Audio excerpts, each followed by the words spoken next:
Well, I'm going to go ahead and go through a roll call of participants on the line to make sure we have everyone. And we're going to start with Deborah Schachter from the New Hampshire Charitable Foundation. Good morning. Morning, Deborah. And do we have Eric Johnson from Northern Human Services? Yes, good morning. Alissa Marglin, representing the New Hampshire Center for Nonprofits. Hi, good morning. Maureen Beauregard with Easter Seals. Good morning. Mike Apfelberg with the United Way of Greater Nashua. Good morning, Senator Shaheen. Good morning. Lynn Shillette with the New Hampshire Coalition Against Domestic and Sexual Violence. Good morning. Pamela Keelig with the New Hampshire Coalition Against Domestic and Sexual Violence. Hi there. Hi, Pam. And Nikki Clark with the Capital Center for the Arts. Good morning. Peggy Higgins with the Community Kitchen. Good morning. Jay Gary with the Daniel Webster Council. Good morning, Senator. Good morning, Jay. Eileen Grohl-Lupanis with the New Hampshire Food Bank.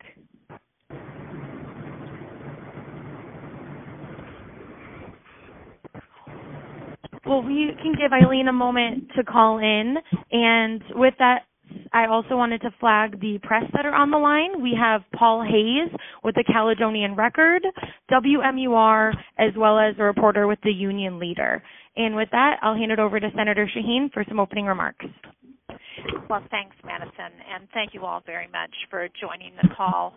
Hopefully we got everybody who was on. If we missed you, I hope you will say something so we make sure that we know you were on and we can keep track of that. As you know, we are at this point stymied in Washington in getting another round of legislation to help people who are hurting from the coronavirus pandemic and the economic fallout. It's really been a double whammy for so many people in New Hampshire and across the country, and I know that you all are dealing very directly with many people who need help, and I very much appreciate what you're doing, and my hope is that we can get some additional help for you and your organizations as you're trying to provide services to people. That's one of my goals. I can tell you that we expect to have we hope to have another round of the Paycheck Protection Program. In the HEROES bill that passed the House, there is additional support for nonprofits that have more than 500 employees, recognizing that was a real issue with the first round of the PPP program. So whether we can get that approved in the Senate remains to be seen, but I know that that's a real priority for both Speaker Pelosi and Senator Schumer, and for many of us who have organizations in our states like Easter Seals that needs help and is not yet able to access a lot of the funding that we put into the CARES package. So I wish I had a magic answer for when I think we're going to have a decision in Washington. Negotiations are ongoing. We have a call this afternoon where we will get an update on what's happening in those negotiations, but I'm sure you're watching the news like I am and seeing the reports that say that there has not been a lot of progress made. So anything that we can each do individually or collectively to try and encourage further action among all the negotiators, I think, is very important. I am disappointed that Mitch McConnell has not yet been at the table, that he has left all of the negotiations up to the White House. I think it would be helpful to have representatives from the majority in the Senate try and push an agenda. The proposal that was introduced by the majority in the Senate, what they call the HEALS Act, has some flexibility that I know is helpful to organizations, and it has some additional funding for the PPP program, a second round of PPP. No, and idle loans, which are also available and can be helpful, but only broader effort other than that. So that's where I think we are at this point, waiting, trying to do everything I can to encourage my colleagues on the other side of the aisle and leadership to try and come to an agreement and work with all of us to ensure that we can get the help that people need. So I'm going to stop there. Again, thanks for being on and for what you're doing, and look forward to hearing your comments and any suggestions or ideas you have that you think we should consider as we're trying to put together this package.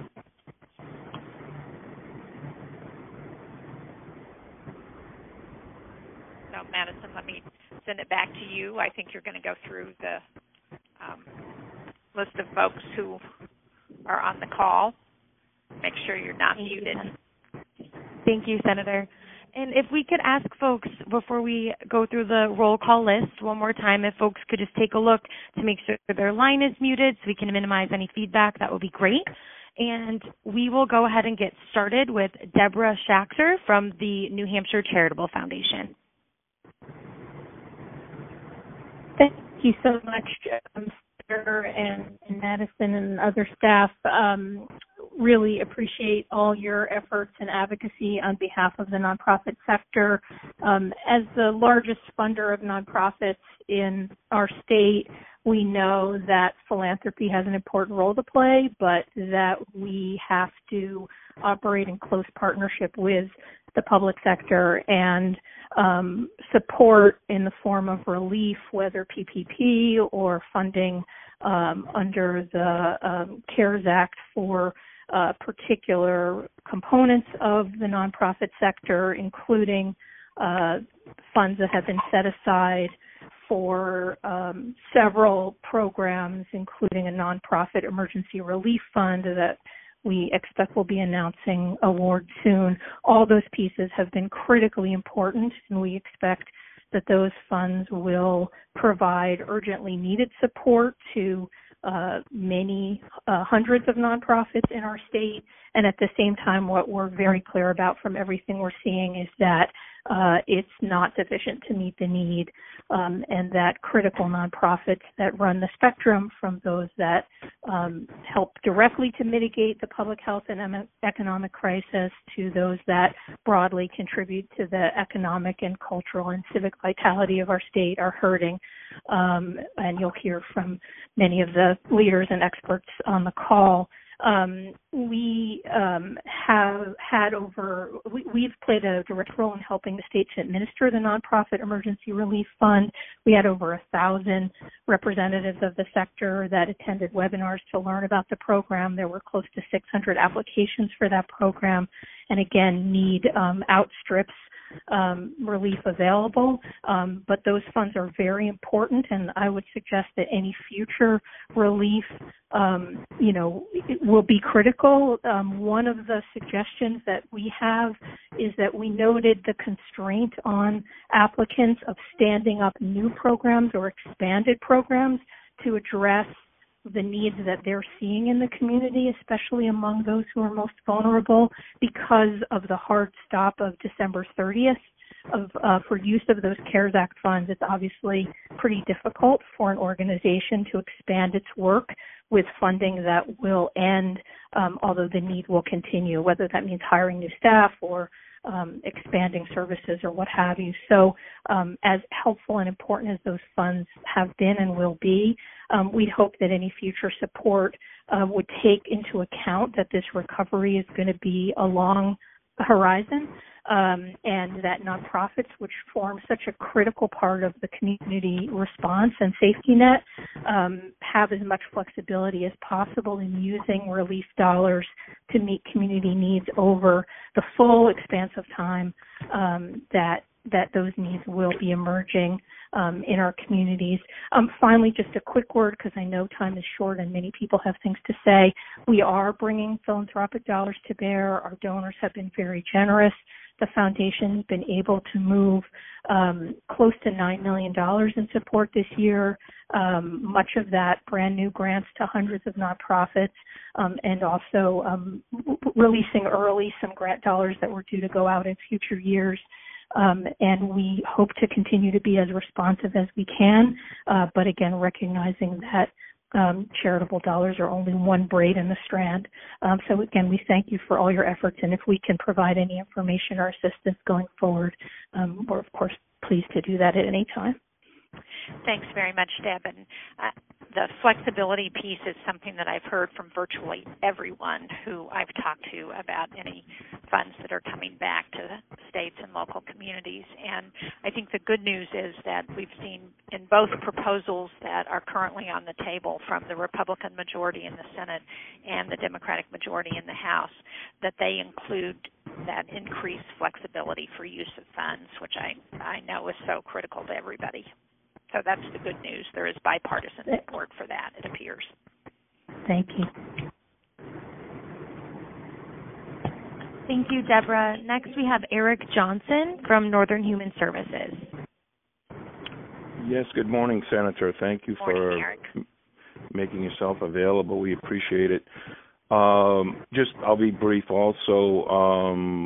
You'll recall Northern Human Services is a large nonprofit provider in covering over 40% in the Hampshire. We're doing both mental health services as well as developmental disability services.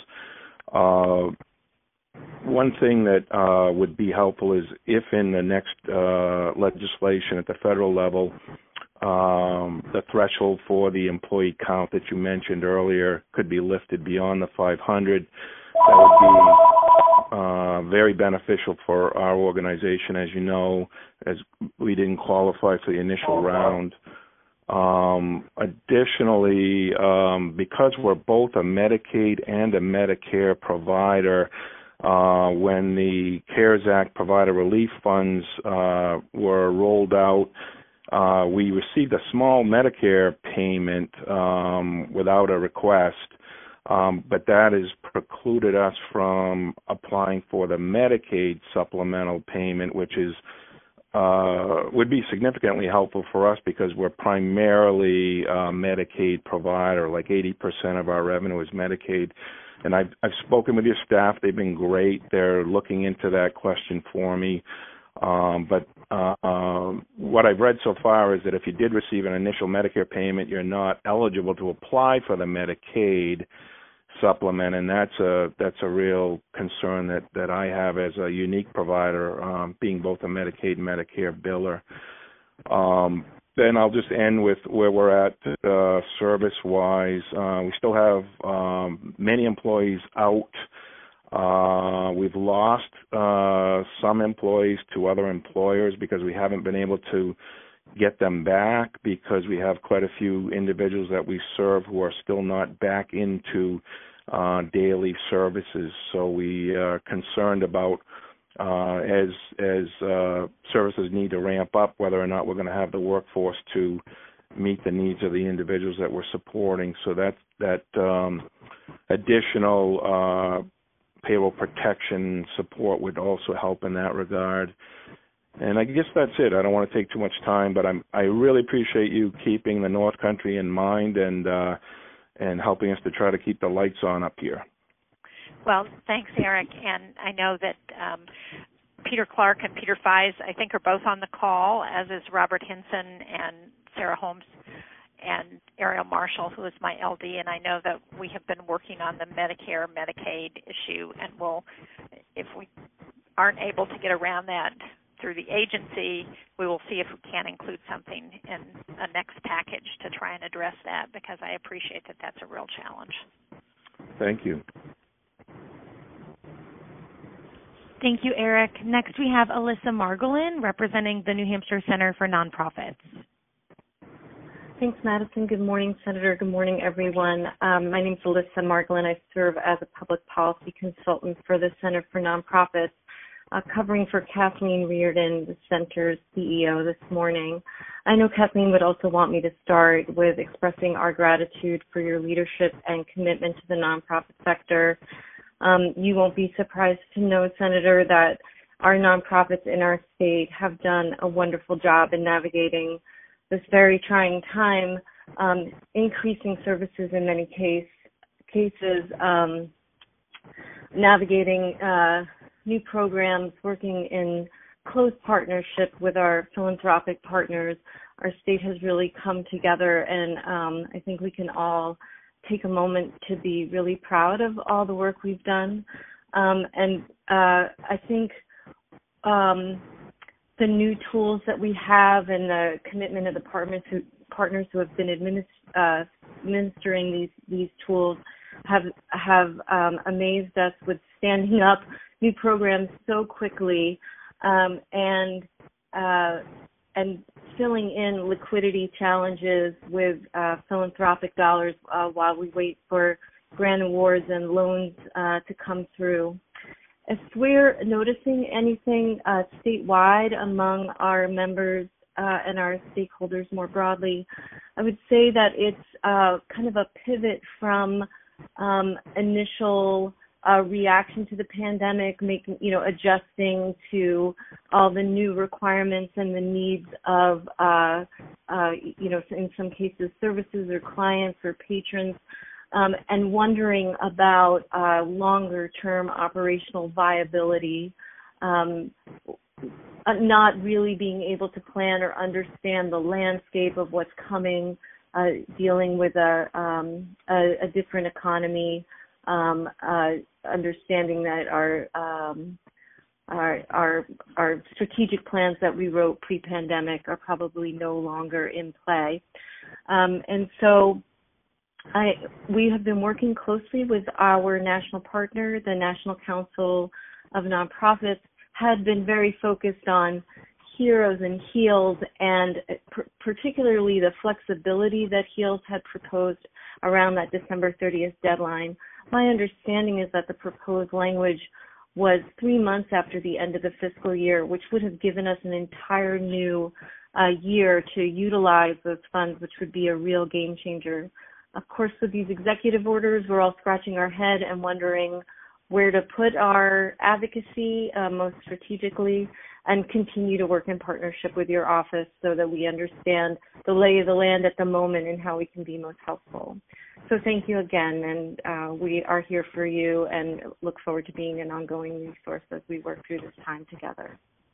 Well, thanks very much, Alyssa. And the point you make about the long-term viability, I think, is a crucial one. And my belief is that we are not going to get back to where the economy was, get people back to work until we get this coronavirus under control. And that's the most important thing. We're doing well in New Hampshire and in most of the Northeast, but clearly there are other parts of the country that aren't doing so well, and there is an expectation that we may see a resurgence sometime later in this year. And so I think that is very important. And as we look at another round of funding, we have got to make we still don't have a national strategy to address testing and contact tracing. We need that. We need additional help for states to do that. So hopefully that will, if we can get that under control, that will help with providing some future certainty for what happens. And I hear loud and clear what you're saying about flexibility.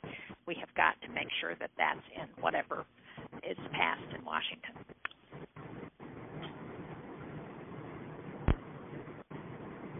Thank you, Alyssa. Next, we have Mike Apfelberg from the United Way of Greater Nashua. Yeah, good morning, and I would echo Alyssa's comments. Senator Shaheen, thank you for your advocacy and support for our community. We do greatly appreciate it. I will say also, Madison is always fabulous to work with, so shout out to you as well, Madison. So our role in our community has been primarily in support of a couple of different areas: food security for our local school children in particular and their families. We've been the distribution arm for local school food programs. I did want to talk about that for a moment. Since this started back in March, we've distributed in Nashua almost 90,000 breakfasts and lunches through the expanded school food program. The waivers, as you know, for that program that have been extended by the Department of Agriculture are set to expire in about 2 weeks.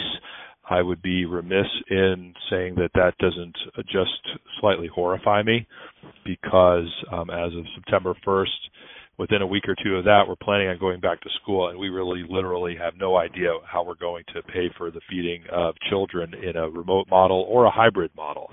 So that is a very, very high priority. I know you've signed on to a letter to the Department of Agriculture to extend those waivers. I would put that very high on my priority list to continue that pressure. We mentioned also, you mentioned that, the state of New Hampshire has been relatively low in the incidence rate for coronavirus, and our efforts in Nashua, being the first community in the state to have a mask mandate, was to be a distribution arm for masks in the community. Our United Way has distributed about 80,000 masks at this point, so that, if you are in our community, you don't have a mask, you don't have a good reason not to have a mask, because we've been ubiquitous kind of everywhere with that. That said, I'm a little bit horrified about Bike Week, and I think that that's those types of events. Bike Week is scheduled for 2 weeks from now. As you know, it's going on in Sturgis right now. We're looking to bring in 100,000 people into our community. Arguably, a large number of those people are going to be anti-mask and socially not distanced from one another. I think we're looking at a resurgence, which we are going to have designed to take place within a very short amount of time. I don't know what can be done legislatively about that. I know that kind of sits with the governor's office as far as reopening goes, but boy, would it be nice to have some conversations about the intelligence of holding a bike week in the middle of a coronavirus pandemic. Lastly, we're concerned about the summer slide for education being more significant this year than it has been in decades. Ripping kids out of school effectively on March 1st is going to be a challenge academically, so we're building a strong community coalition to support that. And to the extent that there are flexible CARES Act or next CARES Act version dollars that can be used to help pay for supportive resources for that, that are flexible enough to be received by agencies that have already received other federal dollars without the fear of double dipping or being audited or whatever the case may be. We're now running into agencies that are resistant to apply for funding because they just don't know if they still qualify having received something else. I'm sure you've heard that otherwise. So thank you for listening. Those are my 3 points that I wanted to make.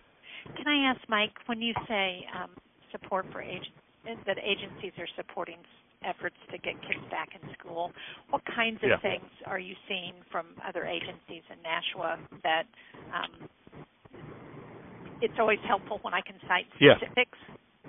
Well, I could give you a couple of great examples. Individually, we have agencies like the YMCA that are building programs to do full day daycare with education built into their programming. There was an article actually in today's Union Leader about the program that the Y is proposing. Those efforts, we know that all of the agencies in Greater Nashua combined have a capacity to serve about 900 kids a day. That includes like Girls Incorporated, Boys and Girls Club, etc. So 900 is a good number, but it's about 20% of what I anticipate the academic gap need to be. So we're building beyond the agencies themselves a broad coalition that will be volunteer-based homework help, effectively a tutoring, like an army of tutors. Yep. And it's going to be about probably 700 United Way volunteers supporting those agencies in their efforts to leverage what we already have and do that in a way that addresses those gaps. But when I look at taking dollars, for example, from the NERF dollars that we're hoping to get to help pay for subcontracting with agencies like the Boys and Girls Club that might have already received either NERF dollars or CARES Act dollars, they're like, I don't know whether we can even take that money. And so that's the problem. Okay, that's helpful to hear, so we can check on that. Okay, thank you. Thank you, Mike. Next, we have Lynn Chalette with the New Hampshire Coalition Against Domestic and Sexual Violence.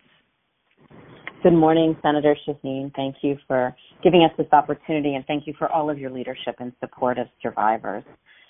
I think what we would share is that we really cannot overestimate the impact of the pandemic on people on the front lines and on survivors who are already living in fear of their own safety every day. And even though we are not under a stay-at-home order anymore, survivors are continuing to have challenges accessing services across the state.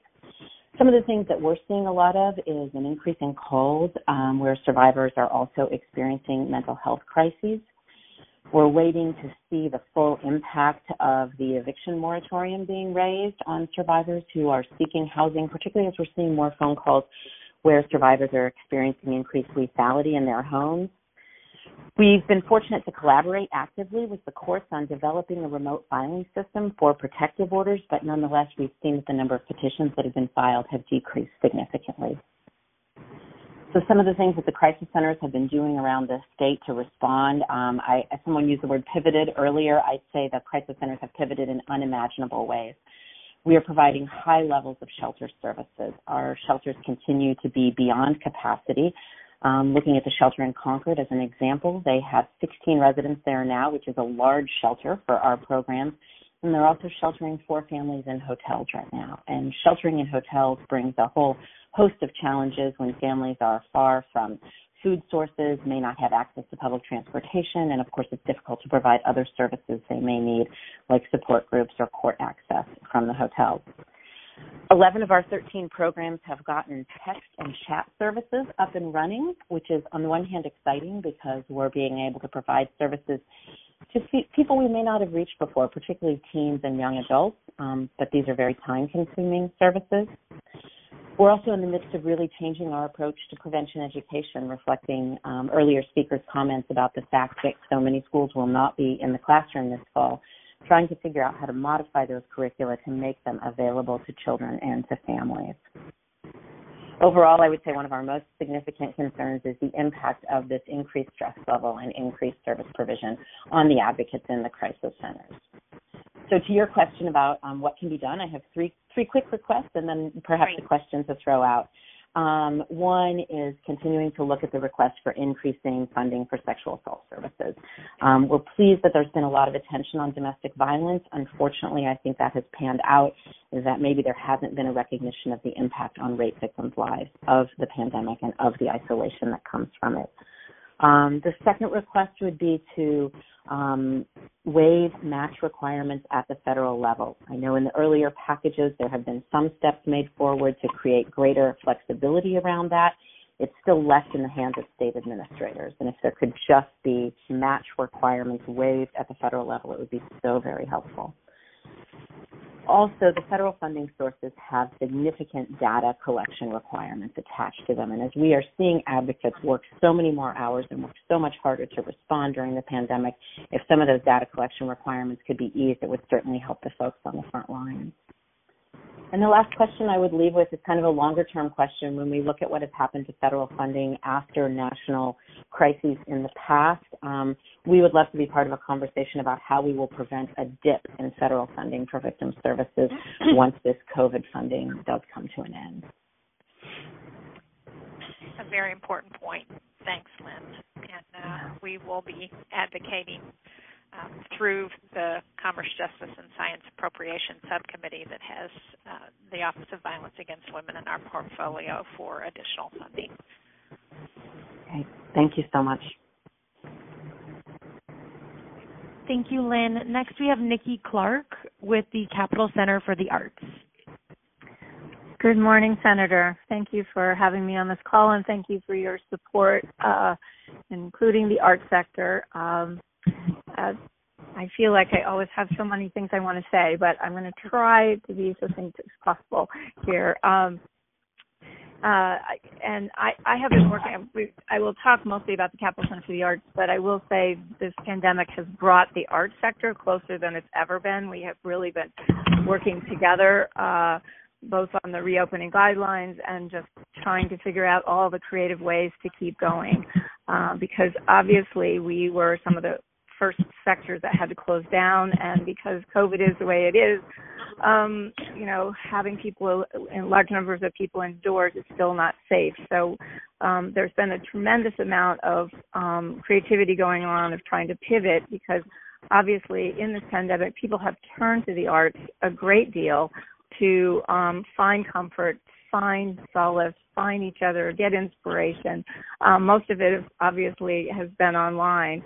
So you're seeing, as we've done at the Capital Center, we have pivoted to try to bring some services to people, and we've gone out into a local park in Concord to do a set of performances, and they have been very well received because people are looking for an opportunity to do something and to be inspired.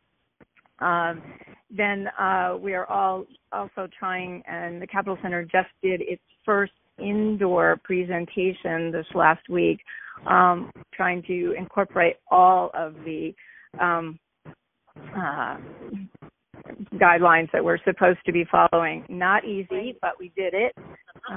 And we will be able to probably do that in our small theater, the new one, the Bank of New Hampshire stage, in part because that is such a new facility that we do have like hands-free sinks and toilets, and the HVAC system is in good shape. It is much harder in these older buildings, and a lot of my colleagues are really struggling to think about what to do, particularly with air quality, as we'll have to be moving back inside in 6 to 8 weeks. But financially, we've been devastated because of and rightfully so, the capacity limits to try to keep social distancing, combined with the fact that a lot, and particularly in a presenting theater like the Capital Center, the tours are just not touring, so we don't have product, and we'll need a long lead time to know when we can get that back. And then, of course, having the comfort level of people feeling like they want to be inside in close proximity with other people. So we have just redone our budget again. We are very grateful for the PPP program, and a lot of my colleagues are as well. Certainly in another package, having a second one of those would be very, very helpful to us because most of us are running out of operating money. We are waiting to hear about the nonprofit relief funds and hoping that will carry us further. But there is we all earn a certain amount of money from the presentations that we have. And in our case, it's usually about 70% of our budget. And we now know that we've lost every show in the fall. And even our shows that are scheduled for the winter and spring are looking more and more doubtful. So how do we survive a whole year, if you will, without being able to have performances? And we've laid off more than 2/3 of our staff, and we just want to keep going. We want to make sure that our buildings and facilities don't deteriorate because they are fragile. And buildings like to be unused. It's really amazing how many problems we're having now that nobody's in our building. So having the ability to just, do limited programming, support local artists. All of our performances are really local and regional artists, and everything we've done outside, we've been paying. All the ticket fees have gone to be paying the artist fees. So we just really continue to need the ability to, we will be creative, we will struggle through, but just to keep going. So additional PPP, additional relief money, and the universal deduction for contributions would be very, very helpful to the arts community. Well, thank you, Nikki. I think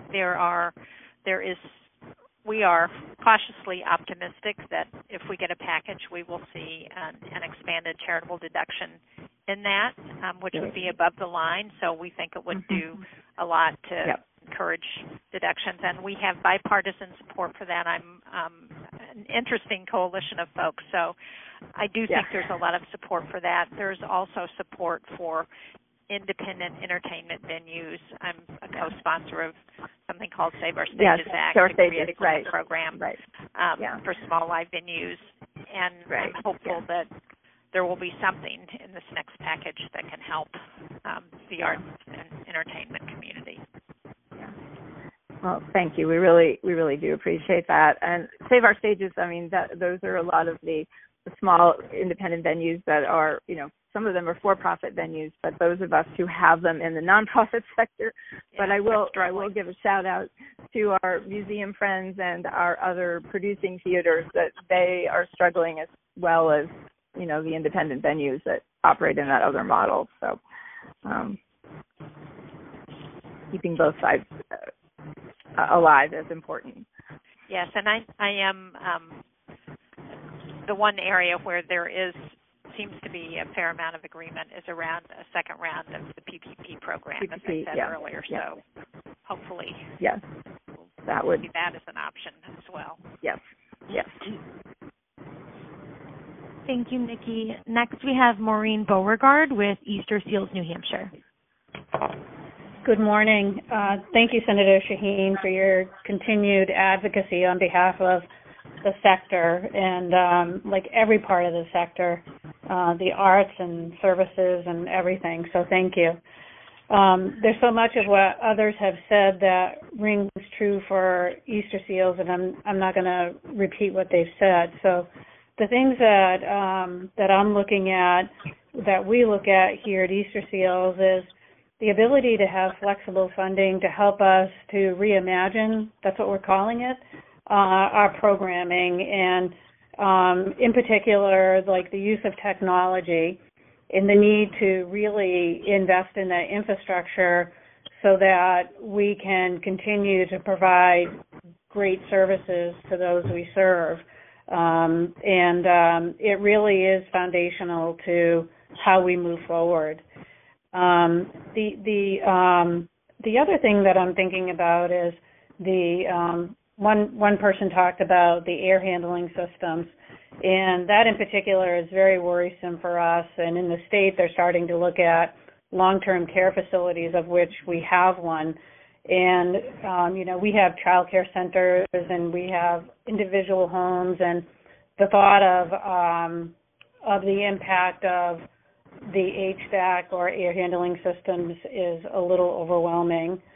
And then finally, one of the things that is very concerning is that, states are needing to cut back, pull back, and what that ends up meaning is that those cuts are really on the backs of programs across the state.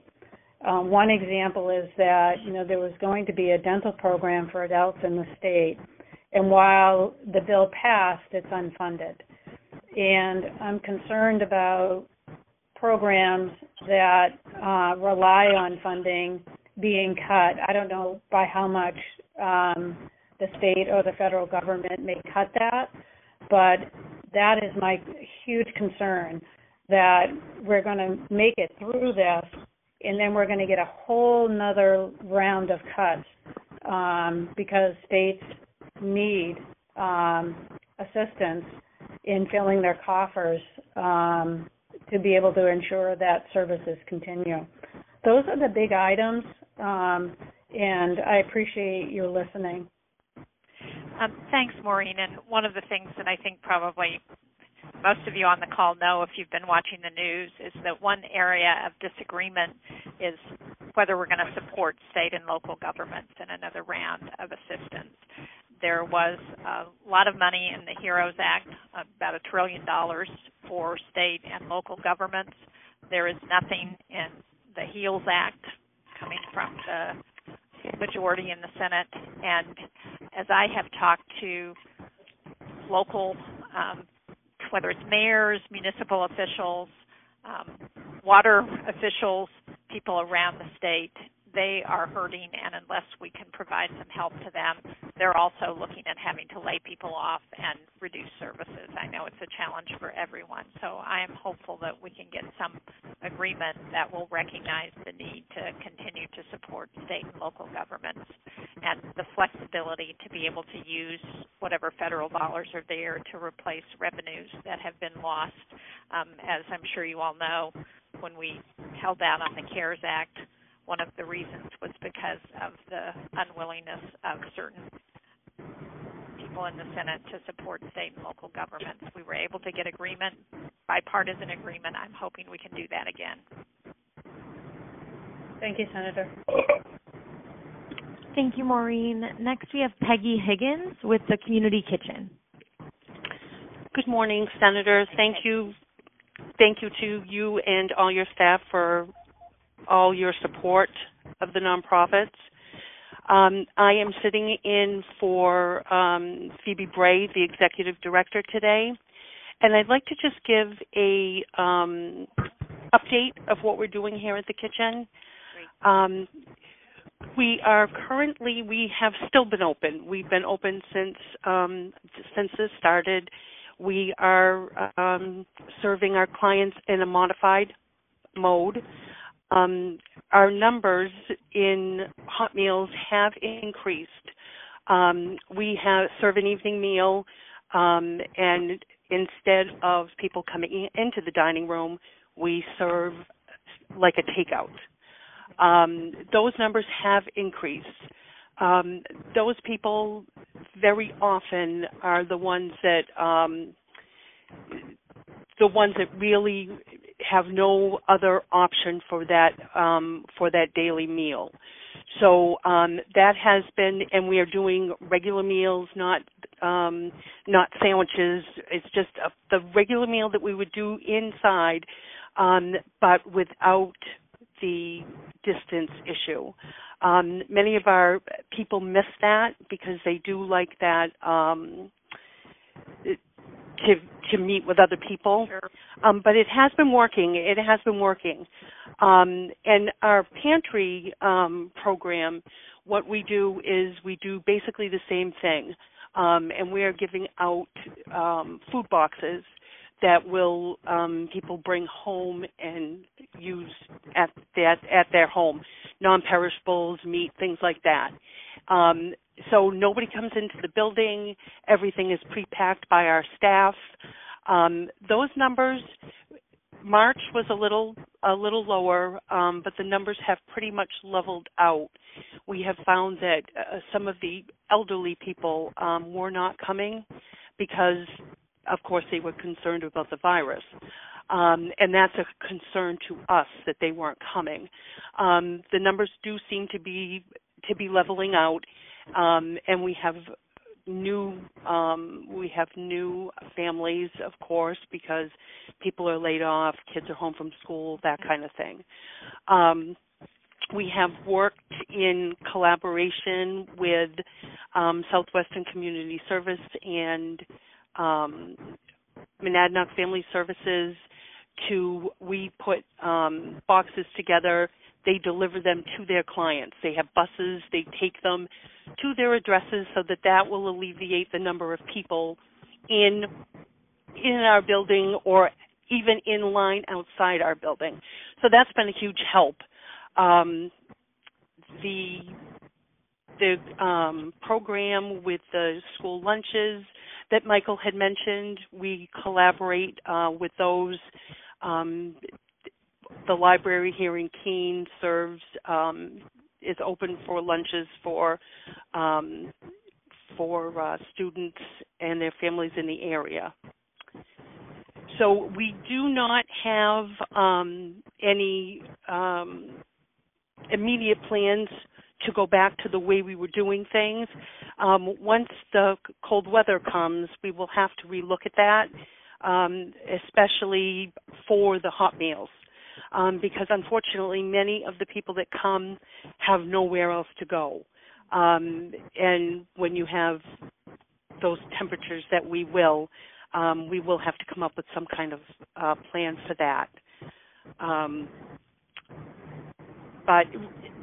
I do want to say the PPP was so we are very grateful for that. And another round of that I know would help so many of the nonprofits in the state. So I want to thank you again for all your support, and we will get through this. Thanks very much, Peggy, and thank you for the work you all continue to do. Thank you. Serve people. Thank you, Peggy. And next we have Jay Gary with the Boy Scouts of America, Daniel Webster Council. Good morning, Senator, and I want to thank all of our collaborative partners on this call. It's encouraging to hear from so many who are adapting to these difficult circumstances. Senator, the Daniel Webster Council serves 8,500 youth and their families across New Hampshire. And much like others on the call, our families have been very adaptive amidst these challenging and trying circumstances. And certainly our staff, with the support of the Payroll Protection Program, along with the thousands of our volunteers, have found very creative ways to facilitate programming for our families. Specifically, I wanted to mention, in case you didn't know, our Scout Support Hospitals initiative collected more than 10,000 care items for our frontline healthcare workers, and they provided these care packages to more than 20 hospitals and urgent care facilities across the state. So obviously we're very proud of the work that our Scouts have done, and they're currently on a path of contributing more than 50,000 hours of community service. Unfortunately, this summer we canceled all of our residential summer camping programs, and that had a significant impact on our families, affecting more than 3,500 Scouts this summer. And we obviously closed those programs out of an abundance of caution so that we could be proactive for the sake of public health, and then also to protect the health and well-being of all of our Scouts and their families. So in lieu of those camps, we provided some alternative programs, and while they're beneficial to the families, they're certainly not as impactful as, a summer camp experience would be for our Scouts. So I wanted to address two key points, one which is related to the closure of the camps, and see if there was any potential for any legislative relief. It's our understanding that post 9/11, Congress and the Senate was able to act to address the insurance sector as it related to honoring business claims, specifically business interruption. We had a policy that actually has a business interruption policy related to communicable disease. And unfortunately, because we didn't open and expose our families to the spread of the virus, we're ineligible to receive the benefit of those of the business interruption insurance claim itself. Our carrier has notified us that we would have had to have opened the property and potentially had the disease spread in the camp in order to file a claim. And there's just something intrinsically wrong about the way that the policy is written. And so it would be very helpful if, certainly your office or others could band together to look into how the insurance segment is handling this issue with business-related claims. And then certainly I want to express my gratitude to you for the Payroll Protection Program Round 2. And certainly we hope that would come, because that will give us some much needed relief to continue to adapt and pivot, as others have mentioned, to ensure that our services remain fluid throughout the fall. Well, thanks, Jay. I have heard from multiple business owners about the frustrations that they have these policies, and yet the insurance companies are refusing to pay on them. So I think that's something that we should investigate, and we'll see where that takes us. It would be great if we could get some responsiveness from the insurance industry on those policies.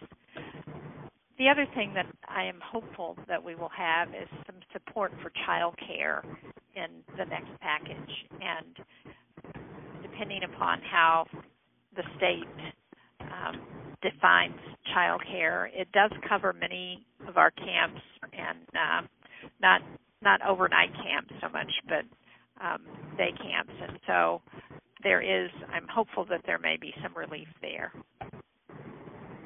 Wonderful. Thank you very much.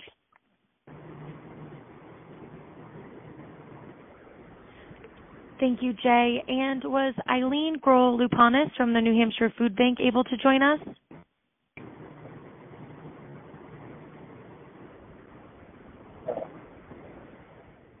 Well, it doesn't sound like Eileen is on the line, and that concludes our roll call, so I will hand it back to you, Senator.